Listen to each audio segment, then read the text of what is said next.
Hi guys, welcome to my YouTube channel. This is Professor T-Rex, and in this video we're going to feature Last Horde. Yan, this is a play to earn game. Card game siya guys. And bagong-bago pa tong project na to. So concept pa lang siya at the moment. And this is just an overview, I guess. Yeah, of how you play the game. Ano talaga siya, card game. Hindi siya yung click to earn. Okay, talagang magka-card game. Sana yun. Nawala yung kanyang trailer. Ito ata yun. Sige, check natin. Okay. So, ganito yung magiging game niya. Yan. Your deck. Hindi ko alam kung free siya. Hindi kasi na-mention. But I guess you can also buy some cards. So, we have here easy, medium, and hard. Play to earn. So, you will need a collection of cards. So, this is how you play the game. Yan. So, your turn.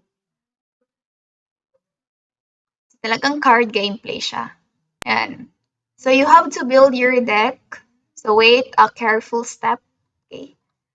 Build your deck. Ano ba? Ay, mali.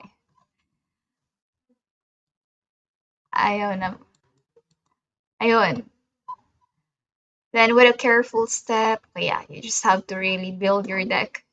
And then at the moment, you're having their airdrop on September 30. So if you want to get the chance to win some airdrops, then you can join their airdrop if you want. You can just connect to their Telegram to get updated. So kaka-check ko pa lang. Last Horde, ayan, ito siya, introduction, vision, requirements to play. Ayan, ano ba yung requirements? To play Last Horde, you need just an internet connection and a wallet like can store BNB and Horde and acquire at least 3 NFT cards. Oh, okay. So at least 3 NFT cards yung kailangan mo for you to get started. Gameplay, each player builds a deck with which they are going to duel. A player can choose at least 3 cards and a maximum of 11. Okay. Okay, so 11 yung ating maximum. So 4 rows, 2 rows for each player. A player can place his cards. Tong 8s lang yung alam mo sa mga card game. Ayan, no? So you have there. Anyway, this is just an overview, guys, of Last Horde. I just want to introduce you to this new game. Okay. Ayan, roadmap. So quarter 2, add player versus player game mode, 2022 audit contract. So next year pa yung kanilang contract auditing, no? Web launch on quarter 4, pre-sale, NFT pre-sale. Ayan. Okay. Tokenomics check natin sa IDO, 20%. Seed sale, 10% lang rewards. So 20% lang yung kanilang rewards, guys. And then 10% lang sa staking. So if you join their staking, do not expect that you will get a high APR or APY. Yeah, because they only have 10% no, allocated for that. Malaking kanilang development na 20%, which is as equal as the rewards, no? Play to earn rewards nila.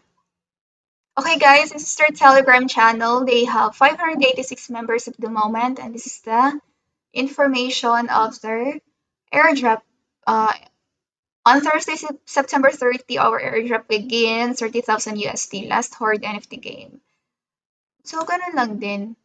Okay, so maybe you just need to really join their Telegram for you to get updated on what's gonna happen on their airdrop. So, meron na talaga silang airdrop on September 30, but there are no details yet on what will happen on that day and how to join or how to qualify for their airdrop. So, you just really need to connect to their Telegram if you want to win something on their airdrop. Okay, and yeah, all the links are in the description box of this video, so you can just check them out. And if you want to get updated about this game, just follow them at Twitter and join their channels. Okay, so thank you so much, guys, for watching. And if you are new to my channel, you may click like and subscribe to my channel. Thank you, and have a great day. Bye.